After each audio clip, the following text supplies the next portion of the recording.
Nigeria's oil-rich river state is holding local and federal elections on Saturday. Security is tight and the president has warned against inciting violence. The election highlights the two most significant issues in Africa's largest oil-producing nation, and those are security and the economy. Well, joining me now to discuss that is Lai Muhammed, who's Nigeria's Minister of Information. Minister, welcome to Al Jazeera. Great to see you here.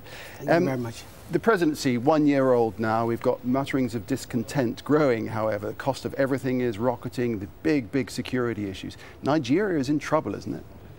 Not quite. I want to believe that the government is on top of the situation in terms of security, and I think Nigeria has done very well. 9 months down the line, the Boko Haram insurgency has been massively decimated to the extent that today it's no longer in a position to carry out the kind of spectacular attacks it used to do. But you say that, but yet there are attacks happening all the time. We're hearing in the news on a regular basis of these attacks. Right, you see, Maiduguri was a case in point very recently. Yes, you see, there's a difference between spike in, suicide bombings, lone wolf attacks, and insurgency. Anybody who's familiar with the, phenomenon called insurgency will appreciate there's a difference between insurgency and violence. Now, you see, about a year ago. But that difference doesn't make any difference to the villagers who are involved, who lose their lives. It does a lot. It does a lot, because before now, these villagers were under the complete control of Boko Haram insurgents. They established their government there. They imposed their leadership, their ways of life. Today, they have been dislodged. And what you have today, which is regrettable, is this soft attacks, attacks on soft targets, which is what will happen whenever any insurgency on its way out. What the government does at this point in time is to increase surveillance, intelligence gathering, and gradually. But in that case, how can an attack like the one that happened in Maiduguri on the 16th take place? 2 female suicide bombers killed 22 people. There's nowhere in the world that soft targets can be protected 100%, like we saw in Paris on the 13th of November last year. Soft targets anywhere in the world, like markets, like stadia, like churches, are difficult to protect.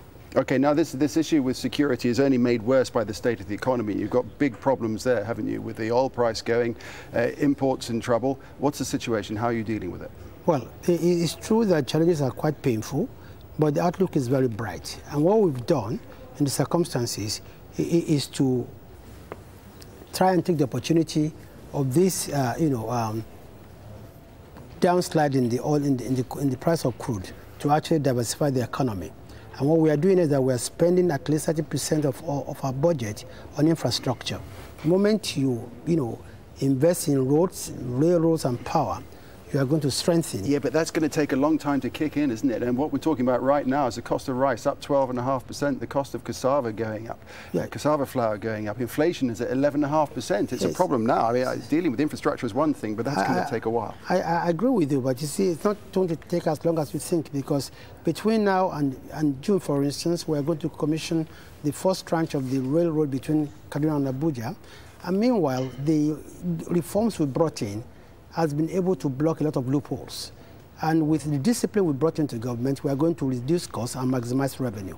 And the moment the 2016 budget is approved, there'll be more spending, because this is a budget where we intend to reflate the economy and reposition the economy. Okay, let me just finally come to the meeting of OPEC. OPEC and others will meet here in Doha on April the 17th to discuss potential plans for a freeze in oil output. Do you think that's the way forward? Well, I think there's a sense in producing less for more, rather than producing more for less. And I think this is what is guiding the thoughts of the oil-producing countries. Do you think that will happen?